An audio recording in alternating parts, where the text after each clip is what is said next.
Hello, humans, and welcome to another episode of Gen X Gamer. So, it's all over. And it's been over for a while, guys. Let's be sincere. But, you're seeing all these reactions on the internet, and it's just not about plastic. It's just not about the pieces of plastic, let me tell you.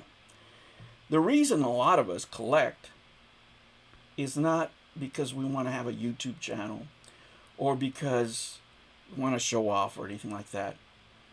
These games are important to me because they have been one of the resources that I've used to keep my sanity, to keep my my motivation, to keep myself from going into other things. It's been my therapy, right? Gen X, we didn't know about being depressed and all. We just had to work through it, swallow it, drink some liquor, and move forward, right? And a lot of times, when I was going through it, I may not have had anybody else in my life, but you know who I had?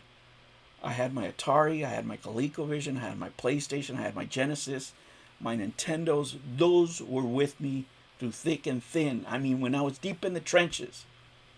Recently I got offered a lot of money for these video games.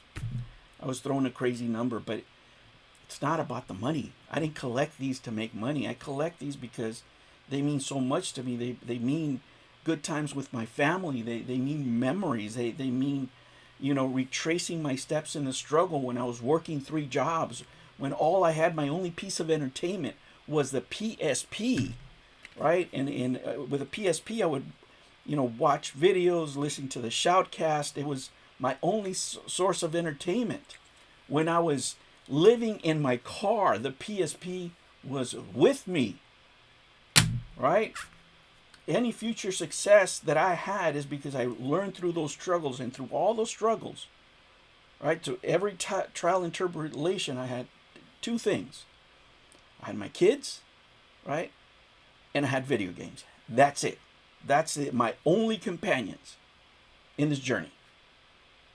So to a lot of people, yeah, this is about their YouTube channel, and they're going to make a video because that's what gets clicks. The fact that Sony PlayStation right now is just saying we don't need your business anymore, because that's what it is. It's not because, for a lot of us, it's not because it's just a business decision. It's the end of an era, right? A lot of people say, hey, you know what? I wish I would have known what the good old days were, and I wish I could have enjoyed it more. Not me, right? Because I was on the struggle when a lot of the retro gaming was happening, whether it was from all the way from Atari, right, to the PlayStation 4, I was on the struggle, right? So all these were my companions, right? When I was deep in the trenches, when I was eating peanut butter sandwiches for breakfast, when I was, having ramen soups 3 times a day, when I was struggling through school, all that stuff, crappy jobs, that was my therapy. Right? That was my therapy. And that's why it's so meaningful for a lot of people. Right? Not for the YouTubers that are out there just getting clicks, but for a lot of retro gamers, I would say for a lot of people that watch my channel. These are just not pieces of plastic. Right?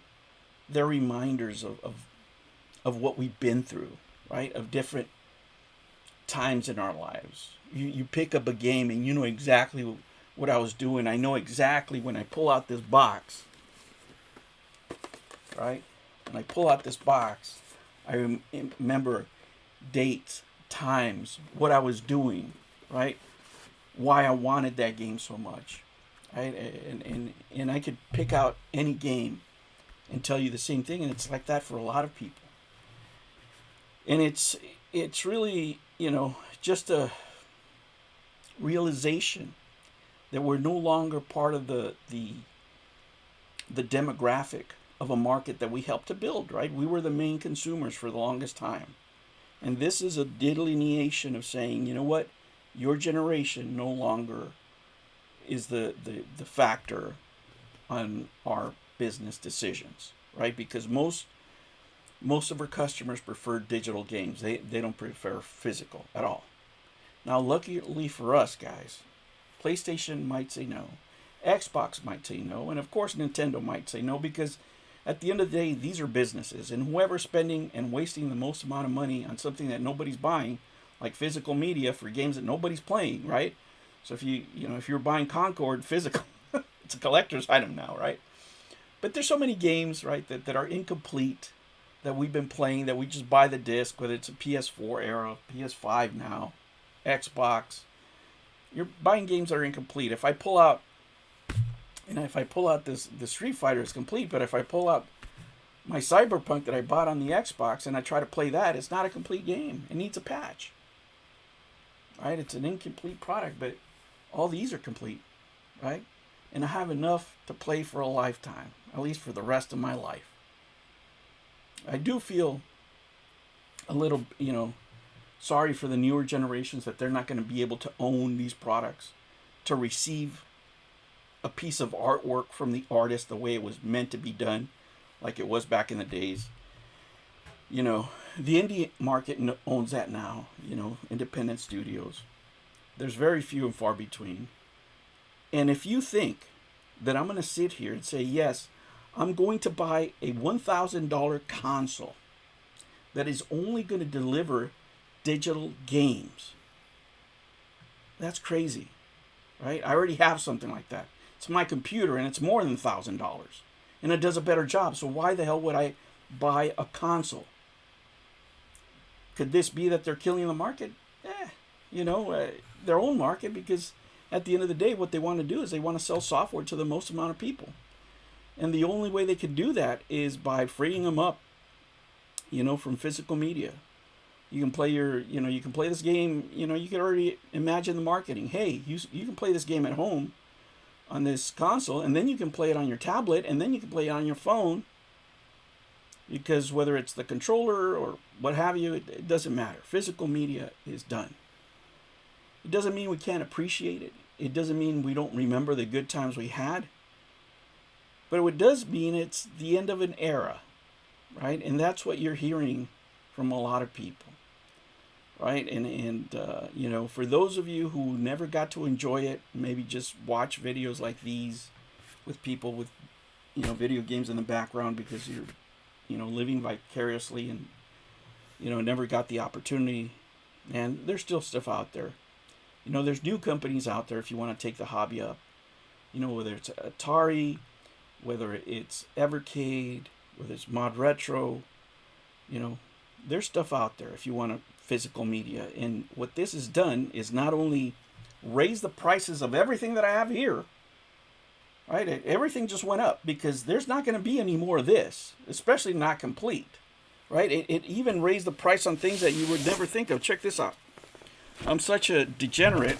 Let me try to put this up here. Look at all these bad boys. These are just discs. Hey, guys. These are just discs. Let me show them to you. All this went up now, right? All this stuff.